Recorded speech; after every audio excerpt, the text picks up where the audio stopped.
नमस्कार, आप देख रहे हैं दूरदर्शन किसान और हमारे लाइव फोन कार्यक्रम हेलो किसान में आप सभी का स्वागत है। मैं हूं ज्योत्सना टंडन।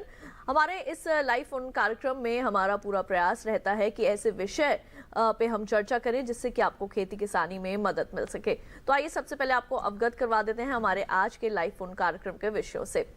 आज हम बात करने वाले हैं रबी फसलों में संतुलित उर्वरकों के प्रयोग के बारे में, और साथ ही बात होगी लीची की पैदावार अच्छी पाने के लिए अभी किस तरह से करें देखभाल।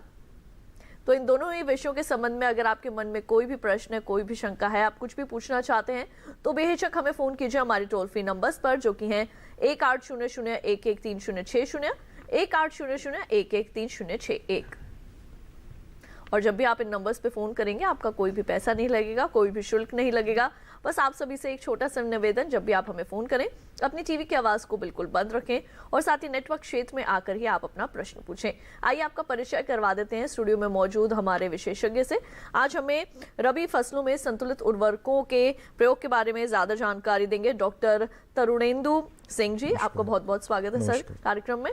और साथ ही किस तरह से लीची की आप अच्छी पैदावार हासिल कर सकते हैं, इसके बारे में हमें ज्यादा जानकारी देने के लिए ऑनलाइन हमारे साथ मौजूद हैं डॉक्टर जयपाल जी।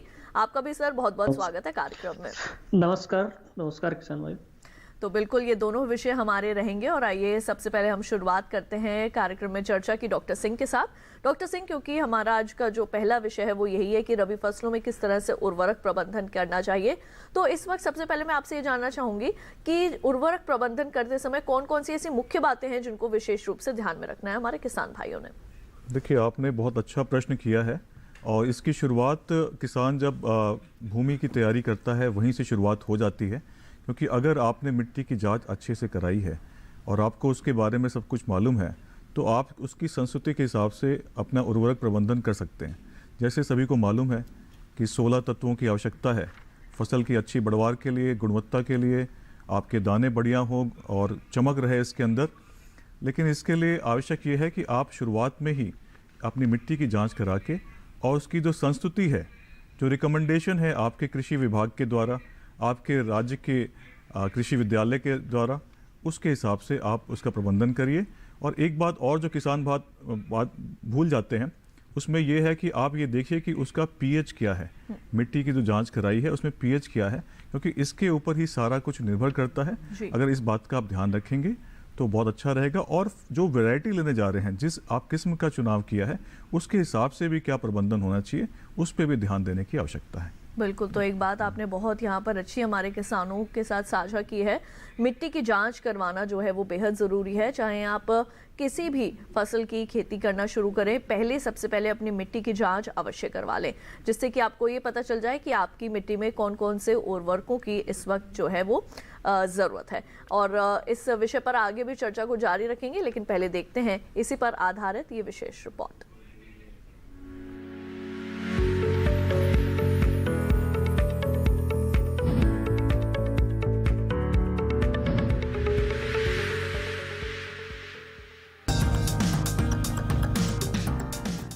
जिस तरह इंसान को संतुलित भोजन की जरूरत होती है, ठीक उसी तरह हमारी फसलों के लिए भी संतुलित उर्वरक जरूरी हैं। इस समय खेतों में रबी फसलें लगी हुई हैं। अच्छी पैदावार के लिए रबी फसलों में संतुलित उर्वरकों का उपयोग जरूरी है। खेतों में संतुलित खाद व उर्वरकों के उपयोग का प्रभाव न सिर्फ उपज पर पड़ता है, बल्कि मिट्टी की उर्वरा शक्ति भी बढ़ती है। लेकिन कई बार किसान ज्यादा उपज के लिए उर्वरकों का अंधाधुंध उपयोग करने लगते हैं, ये सोचे बिना कि फसल को उसकी जरूरत है भी या नहीं। ऐसा करने से लागत तो बढ़ जाती है, लेकिन पैदावार उम्मीद के मुताबिक नहीं हो पाती। कृषि में रासायनिक उर्वरकों के असंतुलित उपयोग से मृदा की उर्वरा शक्ति में भी गिरावट आती है, जिससे फसल उत्पादन और उत्पादकता पर प्रतिकूल प्रभाव पड़ता है। मिट्टी या फसल की जरूरत के अनुसार ही उर्वरकों को सही अनुपात में उपयोग करना चाहिए। किसान अक्सर जानकारी के अभाव में और ज्यादा पैदावार के लिए एक ही तरह के उर्वरक का इस्तेमाल खेतों में कर लेते हैं, लेकिन ऐसा करने की बजाय इससे जुड़ी सटीक जानकारी और सलाह पाने के लिए किसान अपने नजदीकी कृषि विज्ञान केंद्र में जाकर वहां मौजूद कृषि विशेषज्ञों से मिल सकते हैं। इसके अलावा किसानों को मृदा स्वास्थ्य कार्ड भी बनवाने चाहिए। इसके जरिए किसानों को मिट्टी की पोषक संबंधी समस्या का हल आसानी से मिल जाता है। रबी फसलों की उत्पादकता और गुणवत्ता को ध्यान में रखते हुए ही फसलों में संतुलित उर्वरकों का उपयोग करना चाहिए। ऐसा करने से कई फायदे होते हैं, जैसे गेहूं में मोटे दाने, सरसों में अधिक तेल की मात्रा, लहसुन में गंध व गुणवत्ता में वृद्धि होती है। इसके साथ ही फसलों में संतुलित उर्वरकों का उपयोग करके फसलों में कीट और रोग प्रतिरोधक क्षमता में वृद्धि भी होती है।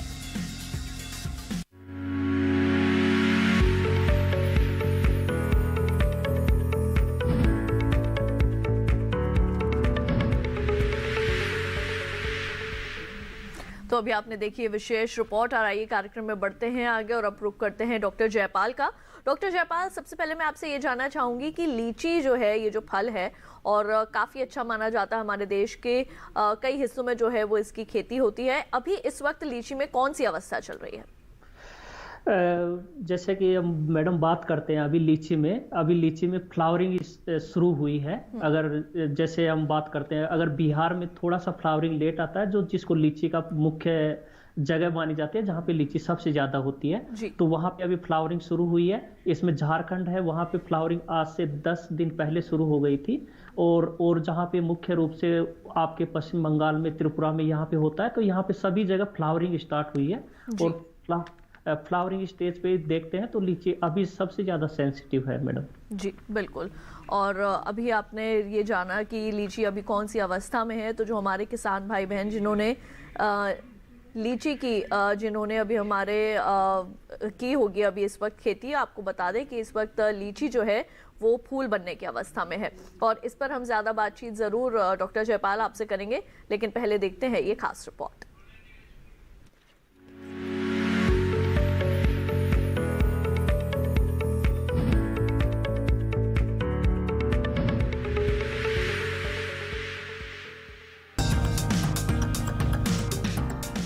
देश में काफी संख्या में किसान लीची की खेती करते हैं।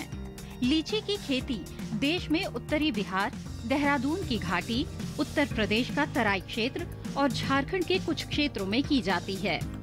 अच्छी पैदावार के लिए लीची के बागों में समसामयिक देखभाल जरूरी है। समशीतोष्ण जलवायु लीची के उत्पादन के लिए उपयुक्त होती है। जनवरी फरवरी में फूल आते समय आसमान साफ व शुष्क होने से लीची में अच्छी मंजरी बनती है, जिससे ज्यादा फल आते हैं। मार्च और अप्रैल में कम गर्मी पड़ने से फलों का विकास, गूदे का विकास और गुणवत्ता अच्छी होती है। लीची में जनवरी फरवरी में फूल आते हैं और फल मई जून में पककर तैयार हो जाते हैं, लेकिन इस समय लीची में समसामयिक कार्य जरूरी हैं। किसान इस महीने पाले से सुरक्षा के प्रबंध अवश्य करें। फरवरी में लीची में फूल आते समय सिंचाई न करें, क्योंकि इससे फूलों के गिरने की आशंका रहती है। फूल आने से पहले एवं बाद में पानी की समुचित व्यवस्था करें। चूर्निल आसिता रोग के प्रकोप से बचने के लिए लीची में संस्तुत रसायनों का प्रयोग करें। कैल्शियम अमोनियम नाइट्रेट की आधी मात्रा यानी 1.5 किलोग्राम प्रति पौधा फरवरी में उपयोग करें। लेकिन किसान इस बात का ध्यान जरूर रखें कि फसल में किसी भी तरह की दवा का छिड़काव करने से पहले कृषि विशेषज्ञों की सलाह जरूर लें। इसके अलावा किसान लीची के नवरोपित बागों की सिंचाई करें। बागों की निराई गुड़ाई और सफाई का काम करें।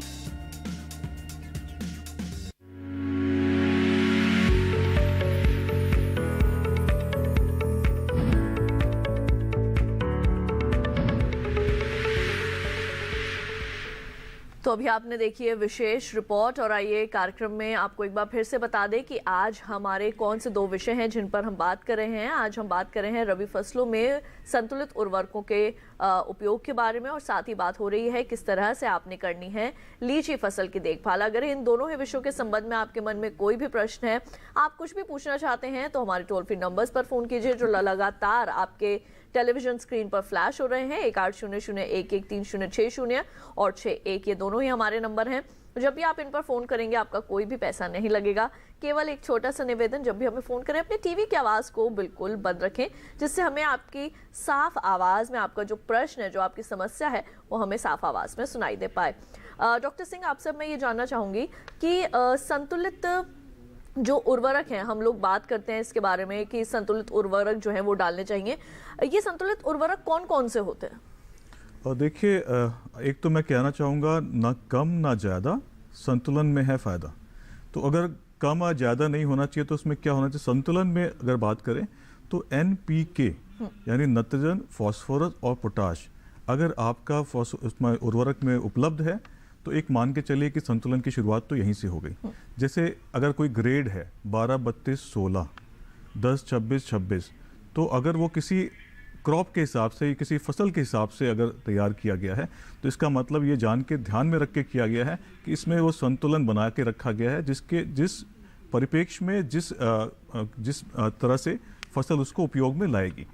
तो एक तो ये है। दूसरा ये है कि आजकल बड़े नए तरह के उत्पाद आ रहे हैं, जैसे 19, 19, 19, 18, 18, 18, यानी 1, 1, 1 के अनुपात में। तो अगर आपको नर्सरी स्टेज पे उपयोग करना है, या जैसे अभी इस समय की जो स्टेज है, इस समय की अवस्था चल रही है फसल में आपकी, उसमें अगर आप उसको स्प्रे करके 18, 18, 18, क्योंकि 1, 1 के अनुपात में है, तो आपको अगर इसको स्प्रे करते हैं तो आपको इससे बहुत बेहतर फ़ायदा होता है।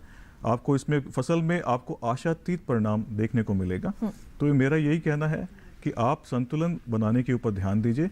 एक ही तत्व का प्रयोग ज़्यादा मत करिए, कोशिश करिए कि उसके अंदर और तत्वों का भी समावेश हो ताकि आपको उसका फ़ायदा मिल सके। सल्फर है तो सल्फर के फ़ायदे मिलेंगे, अगर जिंक भी आ गया है तो जिंक के फ़ायदे मिलेंगे आपको। तो आपको एक ही पे सीमित नहीं रहना, आपको संतुलन बना के रखना है, न कम ना ज़्यादा, संतुलन में है फ़ायदा। बिल्कुल, तो ना कम ना ज़्यादा और संतुलन में है फ़ायदा। ये बहुत ही अच्छी और बहुत ही सटीक बात डॉक्टर सिंह आपने यहाँ पर बताई। हमारे पहले कॉलर फोन लाइन पर इस वक्त बाबूलाल जी मौजूद हैं, उज्जैन मध्य प्रदेश से। आइए उनका सवाल शामिल करें। हेलो सर, नमस्कार जयराम जी। नमस्कार बाबूलाल जी, अपना सवाल पूछिए, क्या जानना चाहते हैं आप? मेरा सर चना सिकुड़ गया।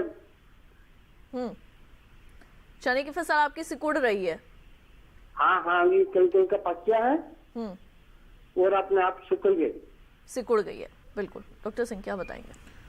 देखिए, इसमें क्या है, एक तो विभेद क्या करना है कि इसका किसी कमी के कारण हुआ है या मौसम में जो व्यवस्था चल रही है इस समय उसके कारण हुआ है, ये जानना बहुत आवश्यक है। लेकिन मेरा आपसे अनुरोध ये है कि एक आपको बहुत तरीके के आजकल जैव उत्प्रेरक आ रहे हैं, जिसमें एक है जिसका नाम है सागरिका सीवीड एक्सट्रैक्ट।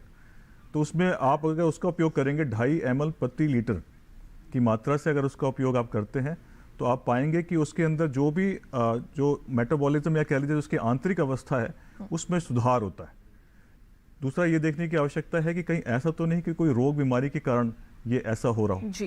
अगर रोग बीमारी नहीं है तो आप कोशिश करिए कि आप इसका जो स्प्रे है 2.5 ml प्रति लीटर पानी में, 250 ml की बोतल 1 एकड़ के लिए पर्याप्त है। आप इसका उपयोग करिए, क्योंकि इसके अंदर सिर्फ तत्व ही नहीं है, और तरीके के भी फायदे हैं, जिससे आप इसका उपयोग करने से आप इसके बारे में हमें फिर बताइए, सूचित करिए इसके बारे में।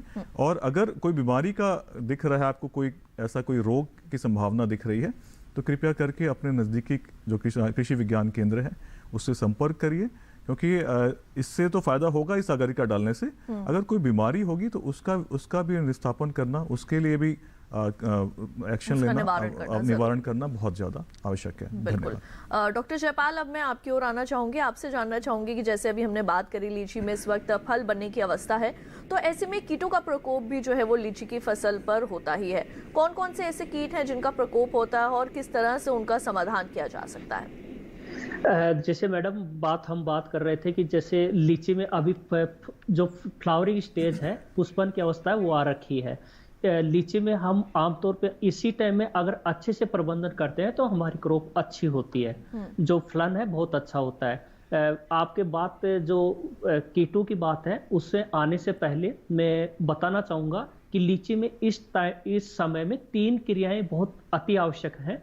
पहला है कि आपको इसमें जो पोषक तत्व, जो सूक्ष्म पोषक तत्व हैं, उनका छिड़काव करना बहुत जरूरी है, क्योंकि अगर अभी से आप छिड़काव नहीं करते हैं तो लीची में एक बहुत बड़ी समस्या रहती है कि उसमें फल फटते हैं। और फल फटने के साथ में जो फलों का जो झड़ना होता है वो बहुत ज़्यादा होता है। तो ये आपको पहले देखना है कि इसमें सूक्ष्म पोषक तत्वों का जो छिड़काव करना है वो अभी से शुरू करना है। दूसरा है कि जो लीची में आपका फल का साइज है, जो बढ़ना है, एरिल जिसको डेवलपमेंट बोलते हैं, तो वो एक साथ से बाद में पहले स्टेज से 10 से 15 दिन का अवस्था आती है, उसमें बहुत जल्दी से बढ़ता है। अगर उस टाइम में आपने इस समय में अगर आपने सिंचाई की जो नमी की अवस्था है उसको अगर अच्छे से नहीं बनाया, ऊपर नीचे आपकी अवस्था हो रही है, नमी में जो मृदा में नमी ऊपर नीचे हो रही है, तो आपको जाकर के बाद में नुकसान होगा। तो ये हो गई नमी। और तीसरा है कीट और व्याधियों का, इसमें बहुत ज्यादा ध्यान रखना जरूरी है किसान भाइयों को कि अगर आपका पुष्पन के समय में ही कीट आ रखे हैं तो इस समय में अगर आप नियंत्रित नहीं कर पाए तो आपका जो फल है वो बाद में बहुत ज्यादा झड़ता है। तो पहला इसमें भी और एक मुख्य बात है, क्योंकि ये बहुत परपरागित फसल है जिसमें परागण मधुमक्खियों के द्वारा होता है। अगर इस समय में कीट और बीमारियों का प्रकोप हो जाता है तो हम सही ढंग से प्रबंधन नहीं कर पाते हैं, क्योंकि अगर आपने किसान भाई ने किसी ने भी एक स्प्रे कर दिया तो जो आपका अगर पोलिनेशन नहीं हो पा रहा है, परागण नहीं हो पा रहा है, तो आपकी जो फसल है वो उसमें 60 से 70% तक की कमी आ जाती है, फल अच्छे से जमाव नहीं हो पाता है। तो 3 बातें इस समय आपको लीची में ध्यान देने की बातें हैं। तो अगर कीट प्रबंधन की, जैसे आपने पूछा कि हम कीट प्रबंधन में किस में ध्यान दें, तो लीची में एक मुख्य कीट जो आजकल एक इसमें पुष्पन के ऊपर आता है, जो रस चूसता है, जिसको हम स्टिंग बग बोलते हैं, जिसको गंदी बग भी बोलते हैं। बहुत बड़ी बग होती है, पहले से आपके बगीचों में, आप किसानों के बगीचों में दिखती है, और वो जैसे ही आपका पुष्पन के समय में फूल खिलता है वहां पे मधुमक्खी के साथ में ही ये रह करके फलों से और फूलों से उसका रस चूसता है, जिससे फल जमाव नहीं हो करके और गिरना शुरू कर देता है जी। तो इससे किसान भाई की अगर हम बोलते हैं कि आप इसका स्प्रे करिए, तो उस स्प्रे में अगर उसी समय में आप स्प्रे कर रहे हैं तो आपका पोलिनेशन भी हैम्पर होगा जी। तो इसलिए जरूरी है कि अगर आप किसानों के खेत में जहां पे अगर फूल खिले नहीं हैं तो उस समय में आप एक स्प्रे पहले से ऐसे कीटनाशक जो उसको जो स्टिंग बग के लिए बहुत उपयोगी है, जैसे हम इसमें यहाँ पे स्तुति करते हैं कि डाइमेथोएट 30% EC का 2 ml प्रति लीटर पानी के हिसाब से एक छिड़काव करें। तो इससे क्या होगा कि जो बग पत्तों में छुपी हुई है वो मर जाती है। अगर किसानों के पास में डाइमेथोएट है तो वो भी अच्छा है। अगर इसके पास में हम थायोमेथाक्साम जो 25% वेटेबल ग्रेन्यूल्स हैं, जिनको 3 ग्राम प्रति लीटर के हिसाब से हम यहाँ पे रिकमेंड करते हैं कि वो एक छिड़काव करें आपका फूल खिलने से पहले। अगर आप ऐसा करते हैं तो इस बग से बच जाते हैं। बिल्कुल डॉक्टर जयपाल, आपके पास एक बार फिर से वापस लौटेंगे, तमाम जानकारियां एक बार फिर से इस विषय पर हासिल करेंगे। कार्यक्रम में वक्त हो चला है एक छोटे से ब्रेक का, जल्द लौटेंगे वापस, कहीं मत जाइए, देखते रहिए दूरदर्शन के साथ।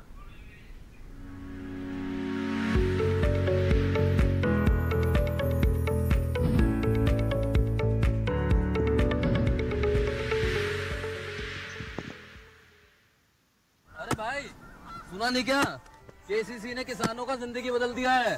देश के छोटे किसान 1,60,000 रुपए तक का कर्ज बिना किसी गारंटी को ले पाएंगे। ब्याज खोरों से भी पीछा छूटा। मैं तो जैविक खेती का पूरा सामान मंगा लिया, केसीसी का भी कोई दबाव नहीं है। ब्याज चुकाने के लिए पूरा 1 साल मिलता है। समय पर भुगतान करने पर केवल 4% के सालाना ब्याज पे लोन मिल गया मुझे। अपना आधार कार्ड, लेटेस्ट फोटो और जमीन के कागजात लेके अप्लाई करो बस। और नामांकन भरने के लिए जेब भी ढीली नहीं करनी पड़ी।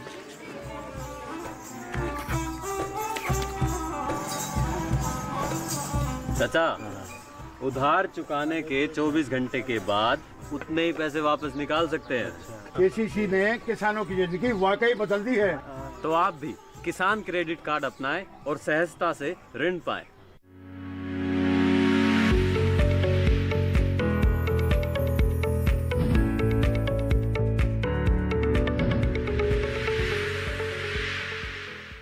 फिर आप सभी का स्वागत है हमारे लाइव फोन कार्यक्रम हेलो किसान में, जहां आज हम बात कर रहे हैं रबी फसलों में संतुलित उर्वरकों के प्रयोग के बारे में और साथ ही हम बात कर रहे हैं किस तरह से आपने करनी है लीची फसल की देखभाल। अगर इन दोनों ही विषयों के संबंध में आपके मन में कोई भी प्रश्न है तो हमें टोल फ्री नंबर्स पर फोन कीजिए 1800-11-3060 और 61, ये दोनों ही हमारे नंबर हैं। जब भी आप फोन करेंगे आपका कोई भी शुल्क नहीं लगेगा। डॉक्टर सिंह, आपसे मैं ये जानना चाहूंगी, क्योंकि हम बात कर रहे हैं रबी फसलों में संतुलित प्रयोग के बारे में, तो ये जब हम ये संतुलित उर्वरक डालते हैं इनके लाभ क्या होंगे, इसके बारे में मैं आपसे जरूर बात करूंगी। लेकिन फिलहाल हमारे एक और कॉलर राजस्थान से श्रीवास्तव जी हमारे साथ फोन लाइन पर मौजूद हैं। पहले उनका सवाल जो है वो शामिल कर लेते हैं कार्यक्रम में। माफ कीजिए, मध्य प्रदेश से मौजूद है, उनका कार्यक्रम में सवाल शामिल करते हैं। राजेंद्र जी नमस्कार, आपका स्वागत है, प्रश्न पूछिए। हेलो, आपसे मैं गुजारिश करूंगी अपने टीवी की आवाज को राजेंद्र जी कृपया करके बंद कर दीजिए, फिर आप अपना प्रश्न पूछिए। अच्छा, थोड़ा आवाज कम करना जी। जी हेलो जी, प्रश्न पूछिए। हाँ, हमारे यहाँ चने की फसल लगी है तो उसमें अभी फूल। हेलो जी, आपने टीवी की आवाज अपनी बंद नहीं करी है, कृपया करके उसे बंद कर दीजिए। हाँ, तो चने की फसल क्या है, सूख रही है जी। चने की फसल सूख रही है और मसूर की फसल फूल की अवस्था में है अभी। ठीक है जी। तो चने की फसल सूख रही है और मसूर की फसल फूल की अवस्था में। हाँ, वो भी सूख रही है और वो भी सूख रही है। चना और मसूर दोनों ही सूख रहा है। बिल्कुल डॉक्टर सिंह। देखिए, इसमें तो आवश्यक है कि आप उसकी जांच कराइए, क्यों मुझे जो लग रहा है वो कोई बीमारी की या किसी प्रकोप हो सकता है। लेकिन अगर किसान भाई अगर चाहते हैं कि पौधे को मजबूत करना चाहते हैं तो आप क्या कर सकते हैं, आप 2.5 ml प्रति लीटर का सागरिका का लीजिए और साथ में 18-18-18 या 19-19-19 1 किलो की थैली 1 एकड़ के लिए पर्याप्त है। और 250 ml की आपकी सागरिका की जो बोतल है वो पर्याप्त है। इसमें क्या है कि उसकी रोग प्रतिरोधक क्षमता भी बढ़ाती है, तो इसको अगर आप प्रयोग करेंगे तो मुझे ऐसा विश्वास है, क्योंकि मौसम जो इस तरह से है वो थोड़ा सा प्रतिकूल नहीं है इतना, तो इसीलिए मतलब आपको देखना पड़ेगा कि ये बीमारी तो कोई नहीं लग रही, कोई जड़ वाला रोग तो नहीं ऐसा कुछ ऐसा उसमें आ रहा है। तो अगर इसका आप प्रयोग करेंगे तो उसमें रोग प्रतिरोधक क्षमता उसमें बढ़ेगी। तो मेरा आपसे यही गुजारिश है कि इसको करिए और निकट में किसी कृषि विज्ञान केंद्र से जरूर संपर्क करिए, उनको पौधा भी दिखाइए कि ये क्यों सूख रहा है, सभी पौधे सूख रहे हैं या कुछ पौधे सूख रहे हैं, किस स्थान से सूख रहे हैं, ये भी देखने की जरूरत है, और पानी की कैसी व्यवस्थापन है आपके यहाँ। तो ये सारी चीज़ें थोड़ा सा देखेंगे। और साथ में अगर इसका स्प्रे करते हैं आप तो 250 ml आपका 1 एकड़ के लिए पर्याप्त है सागरिका, और 1 किलो की थैली आपकी 18-18 की या 19-19 की, दोनों को मिला के आप फवारा करिए, आपको इसका फायदा मिलेगा। बिल्कुल। हमारे अगले कॉलर योगेंद्र सिंह जी हरियाणा से मौजूद है फोन लाइन पर, उनका सवाल भी शामिल करते हैं। हेलो हेलो हेलो, नमस्कार जी। जोगेंद्र सिंह जी, आपका बहुत बहुत स्वागत है कार्यक्रम में, अपना सवाल पूछिए, क्या जानना चाहते हैं आप? धन्यवाद जी। मैम, हमने गेहूं बो रखी है 3 एकड़ में जिसमें पीलापन है। ठीक है, और किस तरीके के लक्षण दिखाई दे रहे हैं, कहाँ से पीलापन है, नीचे तना पे से है कि नीचे से पीलापन है? नीचे से पीलापन है। हाँ जी, तने से। बिल्कुल। और साथ में सरसों में फंगस की शिकायत है। अच्छा, और सरसों में फंगस फफूंद लग रहा है। बिल्कुल। हाँ जी, क्या बताएंगे? देखिए, आपने जो पीलापन बताया है, आपने बताया कि नीचे की पत्तियां हैं, तो इसका मतलब नई और पुरानी की बात हो रही थी, लेकिन जो समझ में आ रहा है क्योंकि आप हरियाणा से हैं तो सल्फर की प्राय कमी होती है और किसान भाई नाइट्रोजन समझ के इसका उपयोग कर लेते हैं।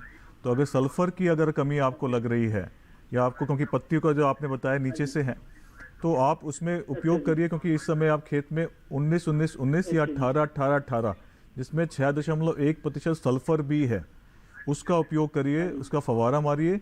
साथ में आप बोल रहे हैं कि फफूंद लग रही है, फफूंद के लिए तो उसके लिए खैर उसके लिए उपयोग करिए, लेकिन अगर सल्फर का भी उपयोग करते हैं आप तो उसमें आपको उसमें भी फायदा मिलेगा, और क्योंकि आप सरसों की फसल है तो सल्फर का फायदा भी मिलेगा, और इस जो फफूंद नाशी जो है, फफूंद का जो है, उसमें भी थोड़ी राहत मिलेगी आपको। लेकिन इसमें जो आपका जो फफूंद नाशक जो संस्तुति की गई है उसका उपयोग करिए। लेकिन इस गेहूं के लिए अगर आप 18-18-18 का उपयोग करेंगे, अगर सागरिका मिला लेंगे तो और बढ़िया रिस्पॉन्स आएगा आपको, बहुत बढ़िया इसमें आपको फसल में उत्पादन में भी और पीलापन भी आपका दूर होगा। इसको कहते हैं। थोड़ा ठंड ज़्यादा पड़ रही है, इसका भी प्रकोप आपकी पत्तियों पे हो सकता है। बिल्कुल। तो अगर आपके मन में भी कोई प्रश्न है तो बेहिचक हमें फ़ोन कीजिए। यहाँ पर हम कार्यक्रम में आपके सवाल जो है वो शामिल कर रहे हैं और पूरा प्रयास कर रहे हैं कि आपकी समस्याओं का समाधान हो सके। अब आइए रुक कर लेते हैं डॉक्टर जयपाल का। डॉक्टर जयपाल, अभी हमने बात करी कीटों के बारे में और साथ ही साथ हम रबी फसलों में उर्वरकों के प्रबंधन के बारे में भी बात करें। तो लीची की फसल में किस तरह से उर्वरकों का प्रबंधन करना है, कौन कौन से उर्वरक हैं जिनको डालने की इस वक्त ज़रूरत है? जैसे हम बात कर रहे थे कि उर्वरकों में जो लीची में अगर उसके मिट्टी में अगर उर्वरक अप्लाई करते हैं तो हमें वहाँ पे जुलाई अगस्त में ध्यान देते हैं। जब बारिश आपकी खत्म होने वाली है तब उसमें जड़ और तनों में जड़ों के पास में डालते हैं। लेकिन अभी बात कर रहे हैं कि उसमें पुष्पन आ रखा है, मतलब फूल आ रखे हैं, तो फूलों पर अगर हम अभी किसान भाई जरूर ध्यान दें कि अगर हम उसमें बोरोन और जिंक, बोरोन के लिए आप सोलिबोट 2 ग्राम प्रति लीटर और जिंक के लिए जो जिंक सल्फेट का 2 ग्राम प्रति लीटर के हिसाब से इन दोनों को मिला करके आप एक छिड़काव करें। और छिड़काव करते समय यह ध्यान रखें, छिड़काव आपको फूलों पर करना है और छिड़काव करते समय यह ध्यान रखें कि इसमें स्टिकर जरूर मिलाएं। आप इसका एक छिड़काव करें।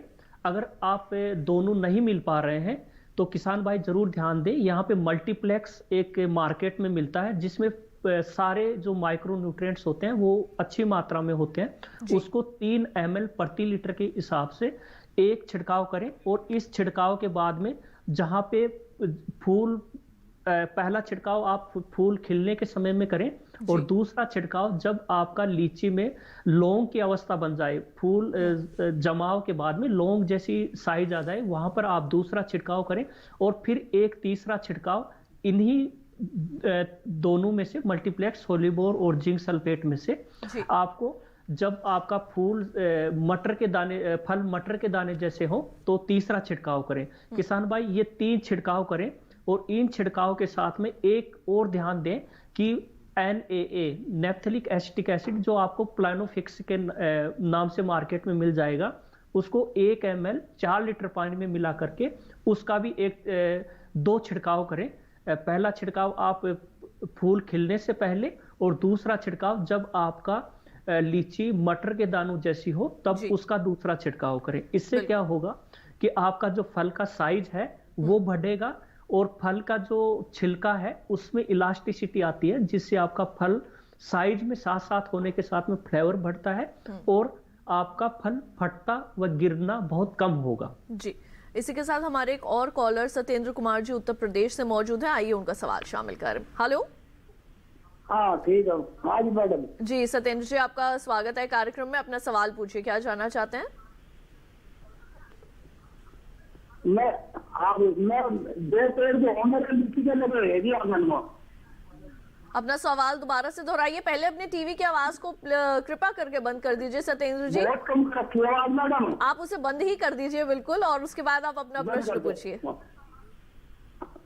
मैडम 2 पेड़ जो है लीची के आंगन में लगा रखे जी, और उनका जो भाड़ा हो वो कितना होगा गिर जा? अच्छा होगा, ठीक है। जयपाल जी, इन्होंने लीची लगा रखी है और शायद इनका जो प्रश्न है वो ये है कि उसमें फल आता है और फूल आता है और वो गिर जाता है। हाँ, 5 साल के पेड़ हो। बिल्कुल, जयपाल जी क्या बताएंगे? जी, मैं आपको बताना चाहूंगा कि अगर आपकी लीची में फूल आ रहा है और फल नहीं बन पा रहा है तो एक सबसे बड़ा कारण है कि वहां पे आपका परागण नहीं हो पा रहा है। आप अपनी लीची में मधुमक्खियों के बक्से रखिए और उस समय में, क्योंकि अगर सबसे बड़ी समस्या यही होती है कि फूल से फल बनने के लिए उसमें परागित होना जरूरी है। तो अगर आपके जो लीची के बगीचे हैं उसमें जो जिसको हम पोलिनेटर्स बोलते हैं, ये कीट अगर नहीं आते हैं तो फूल से फल नहीं बन पाता है। तो इसलिए मैं आपको सुझाव दूंगा, पहले आप अपना प्रति हेक्टेयर यानी कि 100 पौधों पर कम से कम 8 से 10 कॉलोनी मधुमक्खियों की रखवाइए। जब फूल खिलना शुरू हो तो इससे क्या होगा कि आपका फल जमाव होगा। और दूसरा है कि आप उसमें जो नमी की जो बात करते हैं कि आप एक बार उसमें अगर इंटरकल्चर कर रहे हैं किसी सब्जियों की या और किसी फसल की तो बहुत अच्छा है। अगर आप नहीं कर रहे हैं तो आप उसके थाले में, लीची के थालों में सिंचाई करके और उसके ऊपर पुआल डाल दीजिए। उससे क्या होगा कि नमी ऊपर नीचे नहीं होगी, तापमान समान रहेगा, तो उससे फूल से जो फल बनता है वो आपका गिरेगा नहीं बनने के बाद में, और फूल से फल बनने की संभावनाएं बढ़ जाएंगी। सत्येंद्र जी। जी बिल्कुल। इसी के साथ कार्यक्रम में वक्त हो चला है एक और छोटे से ब्रेक का। जल्द लौटेंगे वापस, चर्चा को आगे बढ़ाएंगे। आप देखते रहिए दूरदर्शन किसान।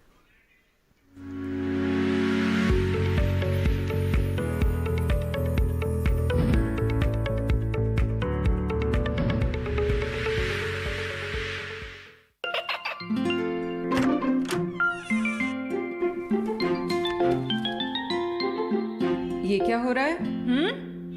काशवी, इतने कम मार्क्स? काशू बेटा पढ़ा करो, पढ़ोगी नहीं तो आगे कैसे बढ़ोगी? मम्मा मैं भी तो आपसे यही कहना चाहती हूँ, पढ़ा करो। आप पढ़ोगे नहीं तो आगे कैसे बढ़ोगे? मतलब? वो देखो, सिर्फ बैक पर छपा ऑर्गेनिक नहीं, ऑर्गेनिक का निशान पहचानिए। पीजीएस ऑर्गेनिक का ये लोगो उन किसानों की पहचान है जो आज भी परंपरागत विधि से रसायन मुक्त खेती कर आपके लिए शुद्ध फसल उपजा रहे हैं। अब समझे मम्मा, अगर मैं प्योर ऑर्गेनिक फूड नहीं खाऊंगी तो अच्छे मार्क्स कहाँ से लाऊंगी? अच्छा बच्चों, जैविक खेती की इस मुहिम को आगे बढ़ाइए, शुद्ध ऑर्गेनिक अपनाइए।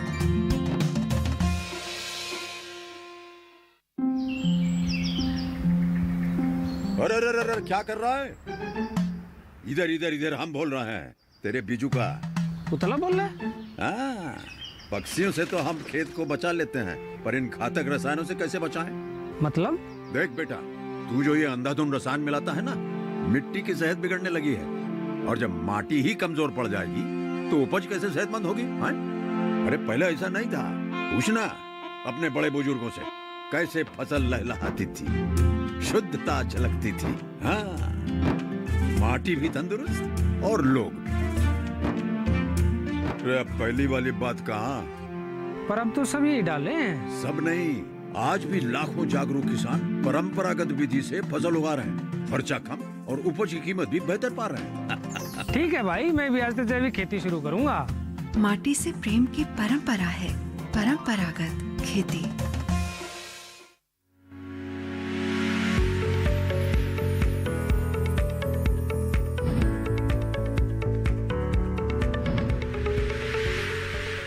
ब्रेक के बाद एक बार फिर आप सभी का स्वागत है हमारे लाइव फोन कार्यक्रम हेलो किसान में। और आज हम बात कर रहे हैं रबी फसलों में संतुलित उर्वरकों के प्रयोग के बारे में, और किस तरह से आप लीची की अच्छी पैदावार हासिल कर सकते हैं, कौन कौन सी विशेष बातें हैं जिनको आपने ध्यान में रखना है। आज हम इन्हीं दोनों विषयों पर चर्चा कर रहे हैं।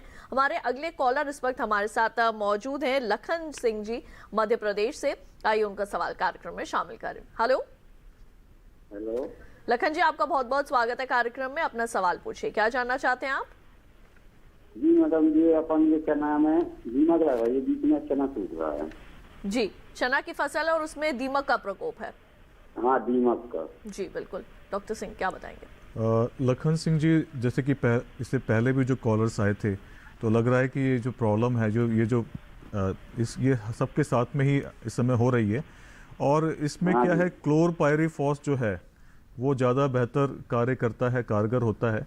लेकिन मेरा आपसे निवेदन है कि आप जो कृषि विज्ञान केंद्र से जानकारी लीजिए, 2 ml प्रति लीटर की मात्रा सही रहेगी या और ज़्यादा लगेगी, क्योंकि किस तरह से प्रकोप है इसको देखने के बाद ही होगा। और पानी देना पड़ेगा, क्योंकि देखिए पानी कम है, इस कारण दीमक जो है वो ज़्यादा तेज़ी से बढ़ रहा है, उसको भी खाने के लिए कुछ मिल नहीं पा रहा है। तो अगर आपको थोड़ा सा आगे भी ध्यान देना पड़ेगा कि दीमक भी क्यों बढ़ रहा है, क्या उसको खाने को नहीं मिल पा रहा है, इस कारण इसकी संख्या बढ़ रही है, या पानी की कमी है, ये भी एक पहलू है। तो मेरा आपसे निवेदन है कि कृषि विज्ञान केंद्र से संपर्क करिए और सही मात्रा और सही लाभ लीजिए इससे। बिल्कुल। और अगर आपके मन में भी कोई भी प्रश्न है इन दोनों ही विषयों के संबंध में, तो आप भी हमें फ़ोन कर सकते हैं टोल फ्री नंबर्स लगातार आपके टेलीविजन स्क्रीन पर फ्लैश हो रहे हैं। 1800-113-060 और 61, ये दोनों ही हमारे नंबर हैं। कृपया करके अपने टीवी की आवाज़ को बिल्कुल बंद रखें, जिस दौरान आप अपना प्रश्न जो है वो हमारे विशेषज्ञों से पूछें।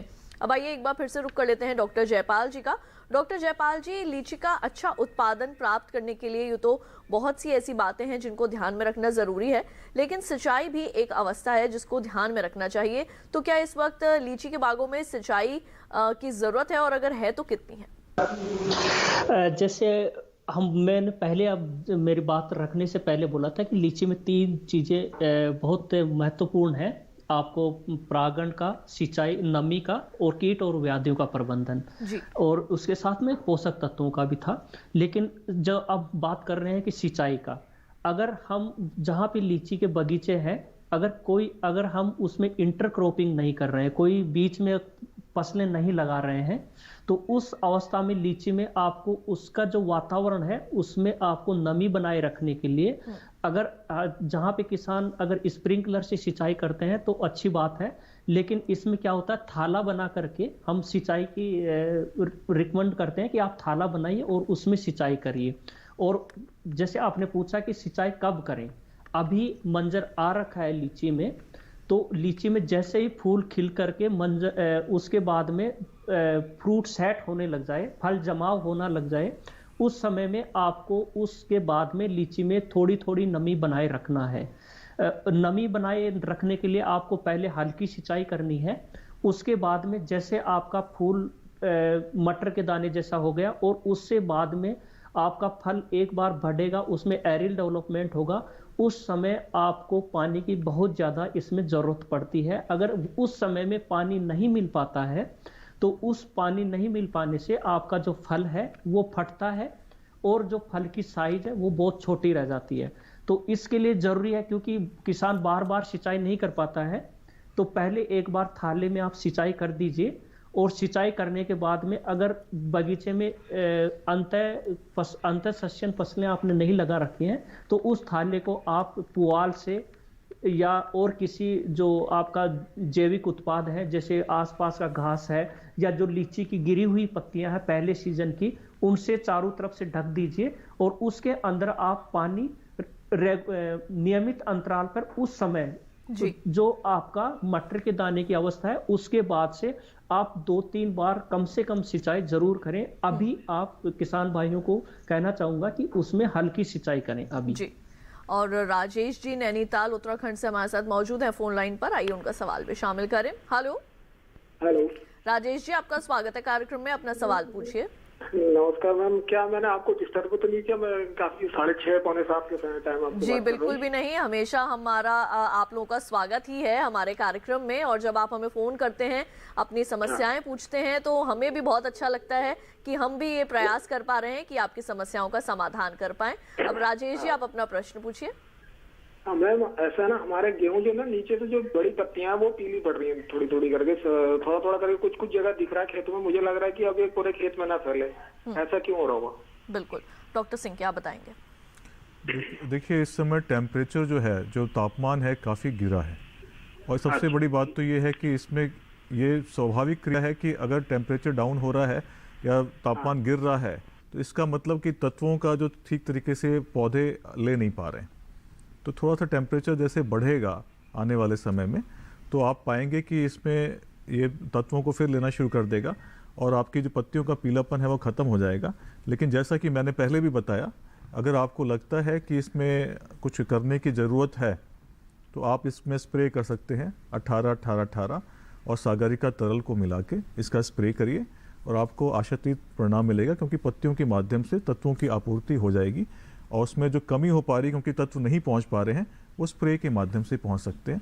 तो ये कार्य आप कर सकते हैं। लेकिन टेम्परेचर धीरे धीरे बढ़ेगा, तो इसलिए मुझे उम्मीद है कि एक हफ्ते के अंदर कुछ ना कुछ आपको इसके अंदर फिर और बढ़िया देखने को मिलेगा, अच्छा आपको हरापन इसमें आने शुरू हो जाएगा। बिल्कुल। तो राजेश जी, उम्मीद करेंगे कि जो आपकी समस्या थी उसका समाधान जो डॉक्टर सिंह ने बताया है वो आपको ज़रूर ही सुनिश्चित आप इससे लाभ जो है वो ले पाएंगे। अब आइए कार्यक्रम में बढ़ते हैं आगे। डॉक्टर सिंह, अभी थोड़ी देर पहले भी मैंने आपसे यही प्रश्न किया था, दोबारा करूंगी कि जैव उर्वरक जब हमारे किसान भाई डालते हैं या संतुलित उर्वरक जब हमारे किसान भाई डालते हैं फसलों में, तो किस तरीके का लाभ जो है वो उन्हें मिलता है? देखिए, आपने एक बहुत अच्छा आयाम इसमें जोड़ दिया है, जैव उर्वरक। देखिए है क्या कि जब तक आप बीज शोधन नहीं करेंगे, ज़मीन का शोधन नहीं करेंगे, आप जो तत्व उसमें पड़े हुए हैं जो ज़मीन के अंदर स्थिर हो जाते हैं उसको आप सही तरीके से नहीं पा सकते। तो कोशिश करिए कि जैव उर्वरक जो कि एक आपको बहुत सस्ते दाम पे, किफ़ायती दाम पे उपलब्ध हैं, उसका उपयोग करिए और उन जैव मित्रों की संख्या बढ़ाइए जो कि आपके तत्वों की उपलब्धता बढ़ाते हैं। जैसे आपने जो नाइट्रोजन के लिए वाले हैं उनका उपयोग किया, या फास्फोरस सॉल्युबलाइजिंग बैक्टीरिया जो है उनका उपयोग किया, या NPK कंसोर्शिया तरल आता है उसका उपयोग किया। तो ये जो जैव मित्र आपके ज़मीन में रह रहे हैं, तो भाई अगर आपने खाना डाला हुआ है कोई ना कोई तो उसको आपके तरीके से फसल तक पहुंचाएगा। तो उसके लिए अगर जैव उर्वरकों की संख्या अगर बढ़ाते हैं आप ज़मीन में, तो आप ये पाइए कि आपको कम दाम में अच्छा मुनाफा मिलने की ओर अग्रसर है। आपका जो भी आपने तत्व डाले हैं, फर्टिलाइज़र उर्वरक डाले हैं, उसकी भी आपका जो उपयोग क्षमता है वो बढ़ जाती है। और इसका उपयोग आप चाहे अगर आपकी कोई जो क्या नाम है सीड है, तो सीड का तो आपने शोधन किया ही, साथ में अगर आपको कोई रुपाई वाली है फसल है, उसको भी आप डुबो के उसके जो सॉल्यूशन आप बनाएंगे उसके अंदर डुबो के उसका भी आप उपयोग कर सकते हैं। और आप पाएंगे कि इन तत्वों के द्वारा आपको जो उपलब्धता है, उर्वरक की उपलब्धता है और जो आपके तत्वों की उपलब्धता है जो अनुपलब्ध पड़े हुए थे ज़मीन में, वो बढ़ गई है और फसल में इसका परिणाम आपको बिल्कुल परिलक्षित होगा, दिखेगा। बिल्कुल। इसी के साथ राम कुमार जी भी हमारे साथ मौजूद है फोन लाइन पर अररिया बिहार से, उनका सवाल भी शामिल करते हैं। हेलो हेलो राम कुमार जी, आपको आवाज मिल रही है हमारी? हाँ सर, बोल रहे हैं सर, सुनिए जी। आपका स्वागत है कार्यक्रम में। राम कुमार जी, अपना सवाल पूछिए, क्या जानना चाहते हैं आप? हाँ सर, मिल रहा है। हाँ सर, हम जानना चाहते हैं गेहूं में जो नीचे से पत्ता सूखने लग रहा है। हर जगह जो है वो यही समस्या है इस वक्त। वो जब तापमान बढ़ेगा तो आपको इसका फायदा मिलेगा। और पहले से क्या डॉक्टर सिंह इसका कोई उपचार नहीं हो सकता कि इस तरीके की अवस्था ही ना आए? ये देखिए है क्या कि जो फसल है वो तो खुले में लगी है ना, उसको आप मतलब एक संतुलित उसमें तो कंडीशन में तो नहीं रह सकते। तो आपको जो वातावरण में जो परिवर्तन हो रहे हैं, तापमान गिर रहा है, दिन रात का जो आपका जो तापमान में जो गिरावट आ रही है जी, उसका परिणाम आपको देखने को मिल रहा है। और ये थोड़ा सा गतिशीलता उसमें जो है पौधे के अंदर कम हो गई है। तो जैसे टेम्परेचर बढ़ेगा और खुली धूप आप निकलनी शुरू हो रही है, तो आपको इसमें आपको देखने को मिलेगा कि हरापन उसमें दोबारा आ रहा है। तो मेरा तो यही अनुरोध है कि आप थोड़ा सा ध्यान रखिए, थोड़ा सा समय और दीजिए। और इसमें अगर जो आपको तरल और उसका बताया सागरिका तरल और 18-18 का, उसका उपयोग करिए, स्प्रे करने से भी फायदा होगा। और जहाँ जहाँ आपको ज़्यादा ठंड पड़ रही है उसमें भी आपको इसमें लाभ मिलेगा, तो इसका उपयोग आप कर सकते हैं। बिल्कुल। कार्यक्रम में वक्त हो चला है एक और छोटे से ब्रेक का, जल्द लौटेंगे वापस, कहीं मत जाइए, देखते रहिए हमारा लाइव फोन कार्यक्रम हेलो के साथ।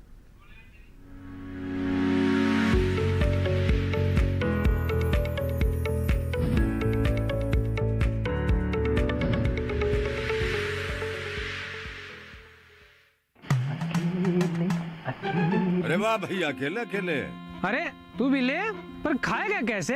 मैं ऑर्गेनिक खेती की बात कर रहा रे बेटे। अकेले अकेले खेती कब तक करेगा? मतलब गांव में 20-25 किसानों का समूह बना के पंजीकरण करवा ले, फिर सरकारी ट्रेनिंग भी मिलेगी और मुफ्त जैविक बीज खाद भी।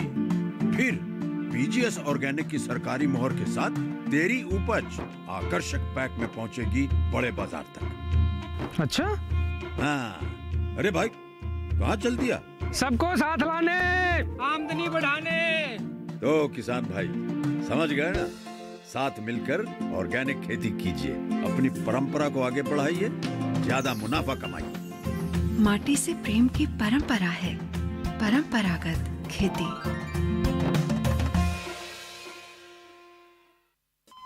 अरे सुन तो।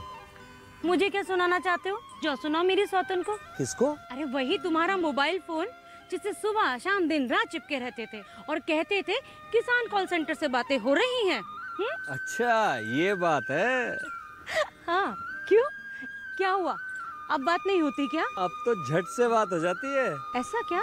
हाँ, अब तो ज्यादा लाइनें और खास तकनीक के कारण खेती के माहिरों से तुरंत बात हो जाती है। और अगर कभी लाइन व्यस्त हो तो अपनी समस्या फोन पर रिकॉर्ड करा दो, वहाँ से फोन आ जाता है और समस्या की हल का मैसेज भी आ जाता है। ये देखो आ गया। अरे वाह, इसका मतलब इंतजार की घड़ी अब खत्म। हाँ।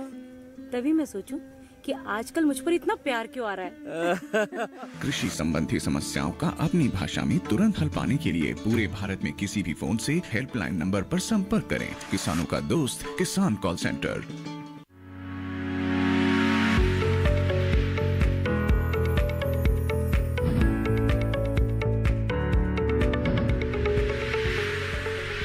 ब्रेक के बाद एक बार फिर आप सभी का स्वागत है हमारे लाइव फोन इन कार्यक्रम हेलो किसान में, जहां आज हम बात कर रहे हैं किस तरह से आपने रबी फसलों में करना है उर्वरकों का प्रबंधन, संतुलित उर्वरकों का प्रबंधन, और साथ ही कैसे आपने करनी है अपनी लीची फसल की देखभाल जिससे आप इससे ज़्यादा से ज़्यादा उत्पादन हासिल कर सकें।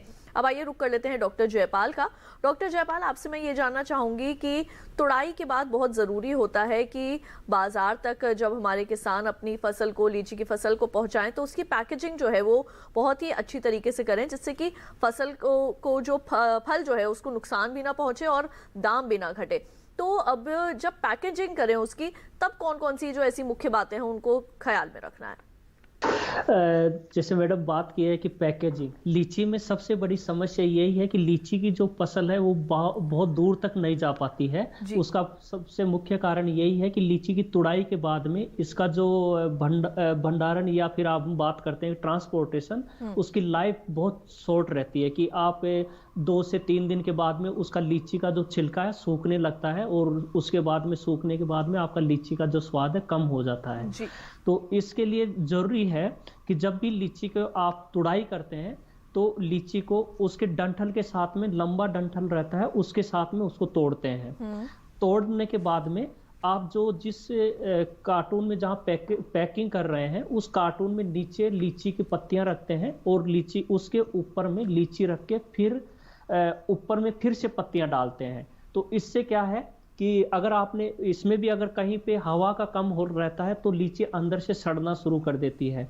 तो बहुत इसमें हमारे शोध भी निरंतर चल रहा है कि लीची में ऐसा क्या किया जाए जिससे इसका सेल्फ लाइफ जो है वो बढ़े। लेकिन अभी उपलब्ध है कि उसमें नीचे पत्ते रखें तुड़ाई के बाद में, ऊपर डंठल सहित तोड़ करके लीची को रखें, ऊपर में पत्ते रखें। और एक और किसान भाई ध्यान दें कि हमारे यहाँ पे शोध में, हमारे केंद्र पे जब हमने शोध किया तो ये पाया है कि लीची में अगर हम बैगिंग करते हैं, जो लीची का गुच्छा होता है उसमें बैगिंग करते हैं, एक बारीक जिसमें पॉलीथीन का बैग आता है वो परमेबल होता है, मतलब उसमें हवा आती जाती है। नेट के बैग्स भी जो होते हैं, हाँ नेट के बैग जैसा ही रहता है। स्पेशल बैग आते हैं तो उनको अगर लीची के गुच्छों को ढक करके वहां पे हम रखते हैं तो उस जो लीची है और एक खुली लीची जिसको बैगिंग नहीं करते हैं तो उसका सेल्फ लाइफ बढ़ाती है और स्वाद में भी बहुत अंतर आता है, साइज और स्वाद में भी। तो किसान भाई जरूर बैगिंग वाली जो हमारा तकनीकी है उस पर जरूर ध्यान दें। उससे करने से उसकी जो सेल्फ लाइफ है वो बढ़ती है और ट्रांसपोर्टेशन के समय में जो नुकसान होते हैं वो कम होते हैं। बिल्कुल। वहीं डॉक्टर सिंह, आपसे मैं ये जानना चाहूँगी कि अच्छी गुणवत्ता वाली जो फसलें हैं वो किस तरीके से जो हमारे किसान हैं वो हासिल कर सकते हैं? देखिए, गुणवत्ता जो है बहुत से पैमानों पे, बहुत से आपके जो आप प्रैक्टिस जो कर रहे हैं किसान भाई, जो तकनीकें उपयोग में ला रहे हैं उसके ऊपर निर्भर करती है। गुणवत्ता के लिए सबसे ज़्यादा आवश्यक ये है कि आप जीवाश्म खाद का उपयोग अगर कर रहे हैं और उसके अंदर आपने अगर जैव उर्वरक मिलाए हैं, जैसे कि 250 से 500 ml की जो बोतल है उसको अगर आप 50 किलो या 100 किलो का जो आपका जो घूरे की खाद है या मिट्टी है उसमें मिला के अगर आपने खेत में डाल दिया है तो आपको एक तो आपने जो जैव मित्रों की संख्या बढ़ा दी, दूसरा, आप कोशिश करिए अगर आपके पास उपलब्ध है तो सागरिका दानेदार आता है, जो कि जिप्सम के ऊपर एक जो सागरिका जो शैवाल है उसको बिठाया गया है। तो जिप्सम का उपयोग जो करते हैं उससे पीएच जो है आपका जो बढ़ता हुआ पीएच है वो कम होता है। तो इससे क्या है, तत्वों की उपलब्धता बढ़ रही है। इसके बाद अगर आपने कॉम्प्लेक्स उर्वरक जैसे कि 12-32-16, 10-26-26 या इवन अगर आप डीएपी की बात करें तो डीएपी का अगर उपयोग किया है तो उसमें क्या है कि आपको 2 या 3 तत्व आपको मिल रहे हैं, तो आपने यहीं से व्यवस्थापन बढ़िया करना शुरू कर दिया।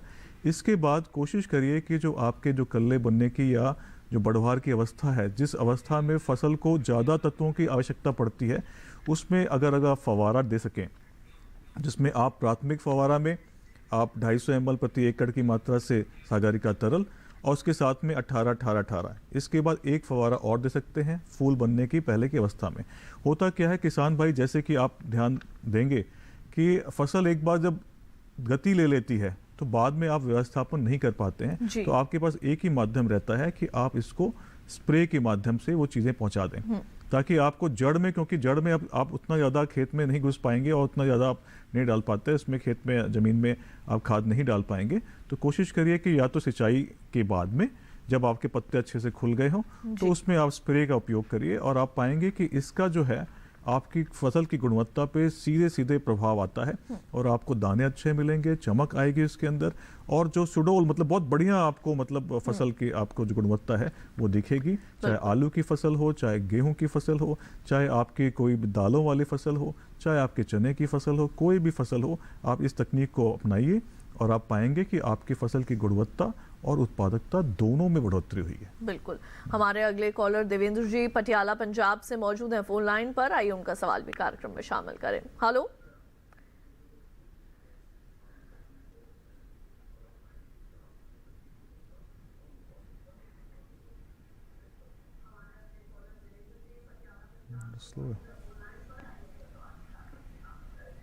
हेलो देवेंद्र जी, आपका स्वागत है। अपने टीवी की आवाज को कृपया करके बंद कर दीजिए, फिर आप अपना प्रश्न पूछिए।